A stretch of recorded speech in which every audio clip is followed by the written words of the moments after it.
여러분들이 기도해 주셔서 정말 2주 반 동안 한국에 잘 다녀왔습니다. 근데 한국에서 이야기를 들으니까요, 이 올해 가을이요, 가을 단풍이 최근 몇 년 동안의 최고의 단풍이라는 그런 말을 들었습니다. 서장로님도 같은 기간에 갔다 오셨는데요, 그러더라고요. Fantastic. 정말 삼천리반도 금수강산이라는 말이 정말 무색하지 않는 그러한 광경을 보았습니다.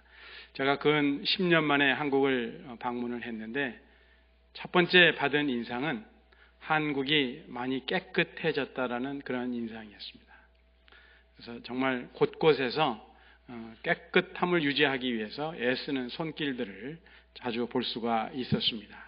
그래서 한국 갔다 오신 지 오래되신 분들 꼭 가볼 수 있기를 제가 충고의 말씀을 드립니다. 한번 꼭 갔다 와 보세요. 그래서 갔다 오면은 한국에 대해서 좀 더 큰 긍지를 가질 수가 있을 것이고, 또 한국이 더욱 잘 되기를 바라는 그런 마음이 있을 것입니다.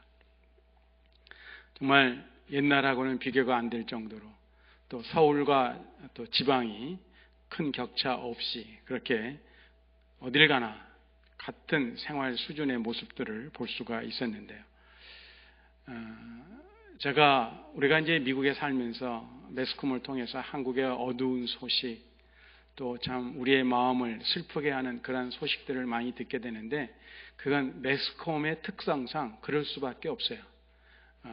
뉴스는 그런 것만 전하는 게 뉴스예요. 그런데 제가 하루 저녁은 좀 거의 자정이 돼갈 무렵에 택시를 타게 되었는데, 택시 운전하는 기사분하고 같이 이 얘기를 하게 되었습니다. 근데 그 기사분의 얘기는 뭐냐면은, 많은 손님들을 대해보지만은 그래도 역시 믿는 사람들이 낫다는 거예요. 그러면서 믿는 분들이 많이 접하게 되는 그러한 경우가 있었다고 얘기를 듣게 되었습니다. 그 얘기를 들으면서 한국이 이렇게 된 것은 역시 믿는 자들이 알게 모르게 남모르게 기도하고 또 헌신하고 또 봉사하기 때문에 한국이 오늘날의 한국이 되지 않았는가. 그래서 오늘의 한국이 된 것은 전적으로 누구의 은혜다? 하나님의 은혜다. 그렇게 제 마음속에 깨달음이 왔습니다. 그런데 참 5천만 한국인이 사는데 남한에 한 가지 안타까운 소식은, 그 중에 500만이 우울증 환자라는 거예요. 모든 살기가 좋아졌지만 사람들의 정신 상태는 오히려 더 심리적인 상태는 더 악화된 것 같아요. 5천만에 500만이면 얼마예요? 10% 이상이 우울증으로 이런저런 모습으로 우울증의 증세를 보이고 있다는 겁니다. 그래서 참 안타까운 마음도 있는데요. 한국에 가도 그렇고 또 미국에 우리가 지내면서도 그렇고요. 사람들이 결코 쉽지 않은 세상에서 살아가고 있습니다. 나는 세상을 정말 쉽게 살아가고 있어. 그런 분 혹시 계세요? 아무도 없을 거예요. 정말 어려운 세상, 쉽지 않은 세상을 살아가면서 어느 곳에 있든지 또 어느 시대의 사람이든지 사람들이 가장 원하고 바라는 것이 있다면 그것은 안정된 삶일 거예요. 안정된 삶, 혹은 견고한 삶일 거예요. 그래서 안정된 경제, 안정된 사회와 정치, 또 안정된 노후 생활 등등, 우리는 안정이라는 말을 많이 씁니다. 그래서 정부는 사회와 경제를 안정시키기 위해서 최선을 다해요. 또 건축가들은 견고하고 안정된 건물을 짓기 위해서 노력하고, 또 우리가 타고 다니는 이 비행기와 배들은 예상치 못한 기류와 그리고 파도에 대처하기 위한 안전장치를 설치하고 있습니다. 또한 우리는 안정된 성격과 인품, 또 그러한 확신을 갖고 있는 사람들을 존경하며 또한 신뢰합니다. 우리가 신약 성경을 보면은 그리스도인들이 흔들리지 않는 어떠한 상황 속에서도 흔들리지 않는 안정됨, 즉 성도의 견고함에 대해서 많은 가르침이 있는데 예수님의 말씀대로 우리는 바람 부는 대로 흔들리는 갈대처럼 살아서는 절대로 안 되고 그 무엇에도 흔들리지 않는 반석과 같이 견고하게 살아가야 됩니다. 또한 신약에서는 성도의 그 안정을, 견고함을 위협하는 것, 그래서 성도가 맞서서 단호하게 대항해야 하는 것이 무엇인지 분명히 가르치고 있는데 크게 세 가지를 들 수가 있습니다. 첫 번째는 성도들을 향한 핍박과 박해입니다. 그래서 데살로니가 후서 1장 4절에 보면은 바울이 데살로니가 교인들에게 말씀합니다. 그러므로 너희가 견디고 있는 모든 박해와 환난 중에서 너희 인내와 믿음으로 말미암아 하나님의 여러 교회에서 우리가 친히 자랑하노라. 그래서 성도에게는 어느 시대를 막론하고 어느 장소에서나 환난과 핍박이 있습니다. 그리고 두 번째로는 거짓된 가르침이에요. 데살로니가 후서 2장 2절과 3절에 보면은 영으로나 또는 말로나 또는 우리에게서 받았다 하는 편지로나, 가짜 편지예요. 주의 날이 이르렀다고 해서 쉽게 마음이 흔들리거나 두려워하거나 하지 말아야 한다는 것이라. 거짓된 가르침 때문에 교회가 흔들릴 수가 있어요. 그리고 마지막으로 우리가 맞서서 대항해야 되는 것, 그건 유혹입니다. 성도들의 안정됨을 깨뜨리고 그리고 그 굳건한 믿음을 흔들려고 하는 이런 핍박과 박해, 거짓 가르침, 그리고 유혹의 뒤에는 하나님을 대적하며 성도들의 원수가 되는 마귀의 음모가 도사리고 있습니다. 이 마귀의 세 가지의 공격, 즉 육체적인 핍박과 지성을 통해서 믿음을 허물려는 간교한 거짓 가르침, 그리고 도덕적인 죄에 대한 매끄러운 유혹은 시대가 흘러갈수록 점점 더 거세지고 그리고 적 그리스도가 나타날 때 절정에 이르게 될 것입니다. 마지막 때에는 많은 사람들이 속아서 오류와 죄악의 물결에 휩쓸리게 되며 진리를 사랑하지 않는 사람들은 진리를 사랑하는 사람들로부터 분리됩니다. 데살로니가 교회는 핍박과 환난을 당했고 또한 내적으로 게으르고 주제넘게 매사에 간섭하려는 사람들로 인해서 어려움이 있었어요. 그래서 옛날 개역 성경에는 그거 갖다가 규모 없는 자라고 그렇게 번역을 해놨는데요. 핍박과 환난이 있고 또 규모 없는 자들로 인해서 교회 내부가 시끄러운데 오늘 말씀은 특별히 거짓 교사들의 잘못된 가르침에 대항하여서 데살로니가 교인들이 무엇을 기억해야 하며 어떻게 대처해야 되는지 귀한 가르침을 주는 말씀입니다. 당시 데살로니가 교회에 문제되었던 그 특정한 잘못된 가르침은 데살로니가 후서 2장 1절과 2절에 나타나 있습니다. 제가 한번 읽겠습니다. 형제들아, 우리가 너희에게 구하는 것은 우리 주 예수 그리스도의 강림하심과 우리가 그 앞에 모임에 관하여 영으로나 또는 말로나 또는 우리에게서 받았다는 편지로나 주의 날이 이르렀다고 해서 쉽게 마음이 흔들리거나 두려워하거나 하지 말아야 한다는 것이라. 그래서 그 당시에 이 데살로니가 후서를 썼을 당시에 데살로니가 교회에 유포되었던 잘못된 가르침은 뭐냐? 주 예수 그리스도의 재림과 그 다음에 예수님 다시 오실 적에 우리 성도들이 주 앞에 모이는 것에 관한 내용들이었습니다. 데살로니가 교회에 보낸 첫 번째 서신을 보면은 그때에는 데살로니가 교인들은 예수님의 재림이 빨리 오지 않아서 괴로워했어요. 왜냐하면 성도들 중 몇이 예수님이 아직 오시지 않았음에도 죽었기 때문입니다. 그러면 이 죽은 자들은 어떻게 되냐 그랬던 것이죠. 그런데 데살로니가 후서가 기록될 때에는 주의 날이, 즉 예수님의 재림이 이미 지나갔다는 잘못된 가르침으로 인해서 데살로니가 교인들 중에는 마음이 흔들린 사람들이 있었고 어떤 교인들은 두려워하기까지 했습니다. 요즘에도 심심찮게 몇 년, 몇 월, 며칠에 예수님이 다시 오신다고 잘못 예언하는 사람들이 나타납니다. 여러분 절대로 속지 마시기 바라요. 예수님이 말씀하셨어요. 예수님도 그날이 언제인지 모른다고 하셨어요. 누구만이 아세요? 하나님 아버지만이 아신다고 하셨기에 몇 년, 몇 월, 며칠, 몇 시에 예수님이 오신다 이렇게 구체적으로 얘기하는 것은 그건 주제넘은 소리예요. 절대로 속지 마시기 바랍니다. 그런데 오늘날에도 이렇게 예언하는 사람들 때문에 많은 사람들이 마음의 동요를 일으킵니다. 그리고 사회적으로 무리를 일으키는 일들을 우리가 듣고 또 보았습니다.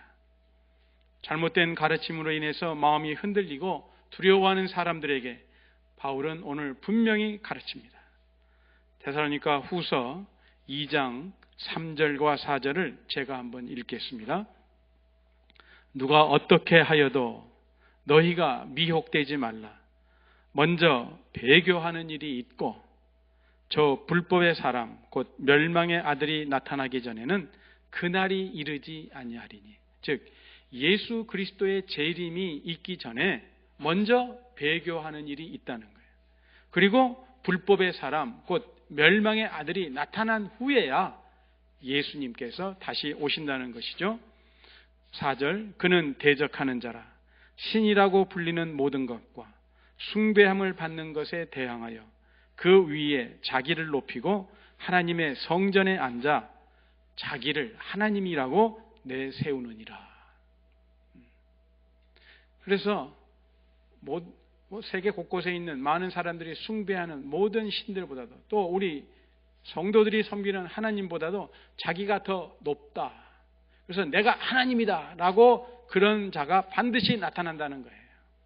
그러므로 사도 바울이 데살로니가 후서를 썼을 당시에 예수님의 재림은 일어났어요? 안 일어났어요? 아직 안 일어났죠.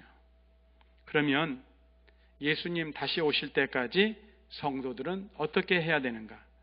바울은 2장 6절부터 12절에 기록된 사탄의 활동에 대한 경고로부터 이제 하나님의 역사하심에 대한 감사로 그리고 불법의 사람 멸망의 아들로 말미암는 마지막 때 혼돈으로부터 하나님이 예비하신 영원과 그리고 그 성도들의 안전함에 대해 확신에 찬 말씀을 오늘 본문에서 들려주고 있어요. 우리 13절과 14절을 다 같이 한번 읽겠습니다. 13절, 14절 시작. 주께서 사랑하시는 형제들아 우리가 항상 너희에 관하여 마땅히 하나님께 감사할 것은 하나님이 처음부터 너희를 택하사 성령의 거룩하게 하심과 진리를 믿음으로 구원을 받게 하심이니 이를 위하여 우리의 복음으로 너희를 부르사 우리 주 예수 그리스도의 영광을 얻게 하려 하심이니라.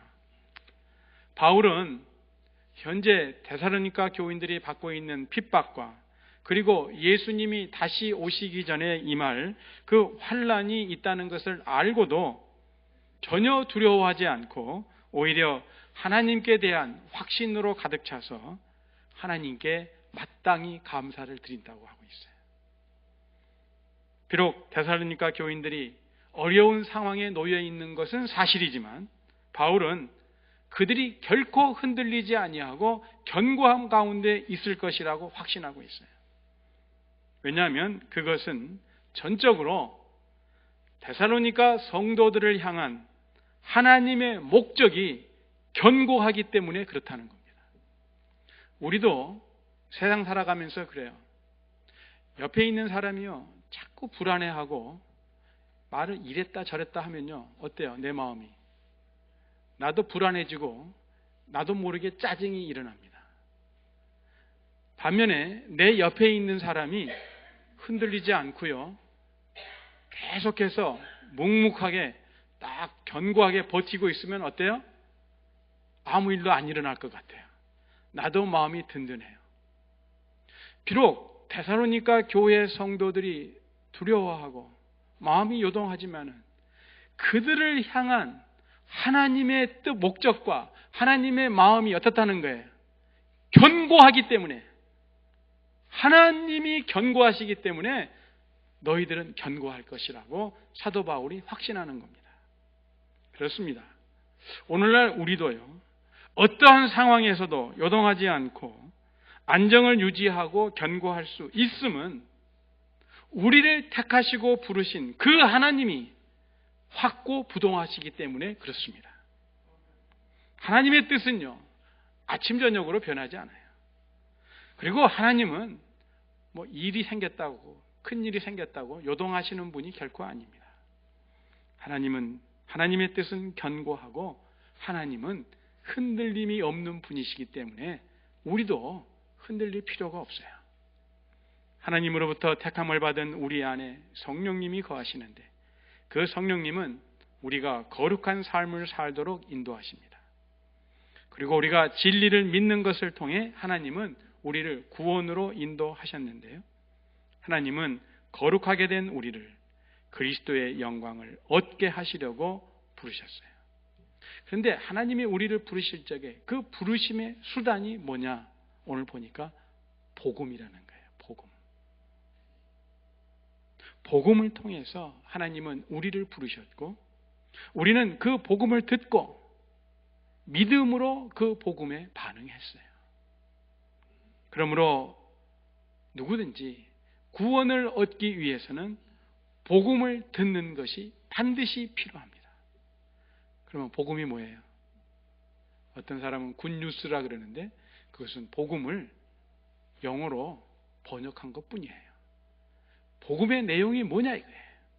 성경에 보니까 고린도 전서 15장 2절부터 4절에 보니까 사도 바울이 내가 너에게 전한 그것을 너희가 붙들고 끝까지 믿으면 너희가 구원을 얻을 것이다. 그러면서 내가 너희에게 전한 것을, 내가 받은 것을 내가 너희에게 먼저 전하였는데 전한 내용이 뭐예요? 그것이 복음인데 예수 그리스도께서 성경에 기록된 대로 우리 죄를 위하여 죽으시고 장사되었다가 성경에 기록된 대로 3일 만에 부활하셨다는 거예요. 이것을 믿고 굳게 지키면 구원을 얻는다는 거예요.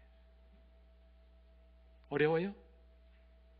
그렇기 때문에 구원 얻는 길은 어린 사람이나 나이 든 사람이나 많이 배운 사람이나 적게 배운 사람이나 건강한 사람이나 병든 사람이나 남녀노소 빈부귀천 유무식을 막론하고 모든 사람에게 공평하게 하나님께서 구원의 은총을 베풀고 계시는 거예요.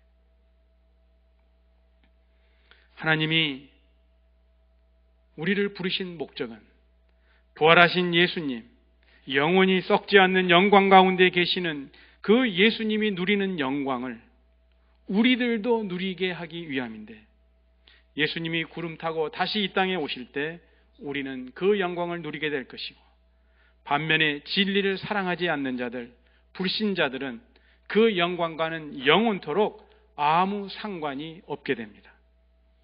바울은요, 태초전에 하나님이 우리를 택하신 그 처음부터 장차 영광의 그날에 이르기까지 시간의 처음부터 마지막까지 전 과정을 다 꿰뚫어 보고 있기에 비록 마지막 날에 임할 핍박과 환난이 있다고 할지라도 거기에 대해서 조금도 두려워하지 않으며 안정을 잃지 않고 확신 속에 거할 수 있었습니다. 그렇죠? 마지막이 있기 전까지 엎치락 뒤치락 할 수 있어요. 그러나 승리는 마지막에 승리한 자가 승리자가 되는 거예요. 마귀가 가장 연약한 성도에게 가장 맹렬한 공격을 가한다 할지라도 또 적 그리스도가 나타나 반역하는 일이 일어난다 할지라도 우리를 향한 영원한 하나님의 목적이 확고한 것이기에 바울은 데살로니가 교회의 믿음의 형제 자매들에게 굳건하게 서서 안정을 잃지 말라고 권고하는 거예요. 우리는 또 어떤 사람은 이렇게도 생각할 수 있을 것 같아요. 하나님이 처음부터 우리를 택하셨고 부르셨으니까 형제 자매들이여, 마음이 흔들리거나 두려워하지 말고 이제는 긴장을 풀고 느긋하게 쉬십시오. 이렇게 권면할 수도 있었겠죠. 그런데 오늘 말씀 보니까 바울의 권면은 정반대예요. 긴장을 풀기는커녕 정신을 바짝 차려야 한다고 말합니다. 누워 잠자지 말고 오히려 어떻게 하라고요? 굳게 서라고 명하고 있어요. 굳게 서서 사도들의 가르침을 지키는 삶, 즉 성도로서 복음에 합당한 삶을 살아가라고 권면하고 있습니다. 이제 16절과 17절에서 사도 바울은 주 예수 그리스도와 그리고 하나님께서 데살로니가 교인들을 앞으로도 계속해서 매일매일 굳건하게 해 주시기를 기도하고 있습니다. 바울이 드린 기도의 내용은 두 가지예요. 첫째는 데살로니가 성도들의 마음을 위로해 주십시오. 그들의 마음이 동요하고 또 두려워하는 그들의 마음에 위로의 하나님께서 위로를 주십시오. 그리고 두 번째는 뭐냐? 모든 선한 일과 말에 굳건하게 해 주십시오. 성도들의 마음을 위로해달라 함은 그들을 내적으로 강하게 굳건하게 해달라는 말씀이요, 또한 선한 일과 말은 내적 힘에 대한 외적으로 드러나 보이는 증거를 말하는 것인데, 데살로니가 교인들의 마음이 강건할 뿐 아니라 또 그들의 생활과 말에 있어서도 흔들리지 않는 견고한 모습을 유지할 수 있도록 하나님이여 그들을 견고하게 해달라고 바울이 기도하는 겁니다. 오늘 말씀에서 우리는 13절과 14절에서 바울의 감사, 그리고 15절에서 데살로니가 교인들을 향한 권고, 그리고 16절과 17절에서 데살로니가 교인들을 위한 기도를 보게 되는데, 이 감사와 권고와 그리고 기도의 이 세 가지 주제는 동일하게 흔들리지 않고 요동하지 않는 그리스도인, 즉 그리스도인의 견고함입니다. 바울은 하나님이 데살로니가 교인들을 택하사 구원으로 부르심에 대해 감사하고 또 하나님 앞에 그들에게 그렇게 되라고 권면하는데요, 이 하나님의 구원은 인간이 체험할 수 있는 모든 상태 중에 가장 안정된 상태예요. 그래서 여러분들 구원의 감격 속에 살아가는 사람들 요동하는 거 봤어요? 구원의 감격 속에 살아가는 사람들이 쉽게 흔들리는 거 봤어요? 그렇지 않습니다. 그래서 구원받은 그들에게 바울은 굳게 살라고 호소합니다. 그리고 나아가 바울은 예수님과 하나님 아버지께 그들이 지금 굳건할 뿐만이 아니라 앞으로도 주님 다시 오시는 그날까지 계속 굳건하게 살아갈 수 있도록 해달라고 기도하는 거예요. 이러한 바울의 감사와 권고와 기도를 한데 묶어주는 것이 있어요. 그리스도인들이 견고할 수밖에 없는 비결이 하나가 있는데 그것이 무엇인가? 오늘 말씀 보니까 하나님의 사랑이에요. 하나님의 사랑. 그 2장 13절에 보니까 주께서 그 다음 말씀이 뭡니까? 사랑하시는 형제들아 그랬어요. 주께서 사랑하시는 형제들아. 그리고 16절을 봅니다. 우리 주 예수 그리스도와 우리를, 그 다음 말씀이 뭐예요? 사랑하시고 그랬어요. 그래서 사랑하셔서 영원한 위로와 좋은 소망을 은혜로 주신 우리 하나님 아버지 그랬어요. 성도를 향한 하나님의 선택과 부르심, 그리고 성도들에게 주신 좋은 선물 뒤에는 하나님의 사랑이 있어요. 하나님이 사랑이시라는 것, 하나님이 우리에게 사랑을 쏟으시며 우리를 여전히 사랑하고 계신다는 그 사실, 우리를 향한 그분의 사랑은 결코 우리를 놓지 않으리라는 말씀은 모든 그리스도인이 소유한 확신과 그리고 모든 그리스도인들이 견고하게 서 있을 수밖에 없는 기초가 되는 거예요. 우리를 향한 하나님의 그 사랑이 견고한 사랑이 아니라면 우리의 견고함은 불가능할 뿐만 아니라 생각할 수도 없습니다. 어떤 아이가 그 연못이 있는 집에 살고 있는 아이인데요. 그 연못에는 배도 놓여져 있어요. 놀다가 연못으로 빠져가지고 깊은 곳에 있게 됐어요. 근데 그 연못에는 이제 배가 있으니까요. 배를 대기 위해서 이렇게 덕처럼 이렇게 나간 게 있고 그 기둥으로 받쳐놨죠. 그런데 그 아들이 물에 빠진 것을 이웃 사람이 봤습니다. 그래가지고 이 아버지에게 연락을 했어요. 당신 아들이 물에 빠졌다고. 아버지가 달려가서 물에 들어가서 그 아들을 구해냈습니다.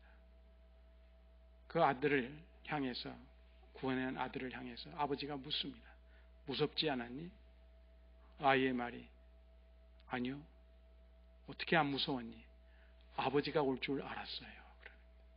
아이의 말이 아버지가 올 줄 알았다는 겁니다. 왜냐하면 항상 이 아빠가 아들에게 얘기했어요. 너가 어려울 때는 아빠가 항상 있을 거야. 아빠가 항상 곁에 있을 거야.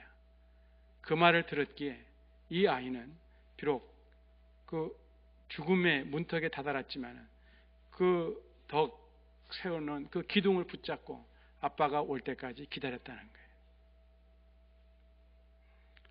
우리를 향한 하나님의 사랑이 견고하지 않다면, 때와 상황에 따라 흔들리는 그러한 변하는 사랑이라면 우리의 견고함은 흔들릴 수밖에 없습니다.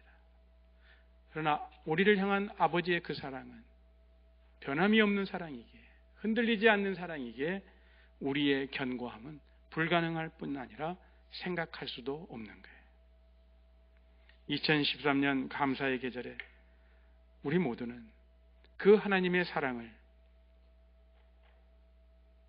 더욱 깊이 깨닫게 되기를 원합니다. 변함이 없는 그 사랑, 무조건적인 그 사랑.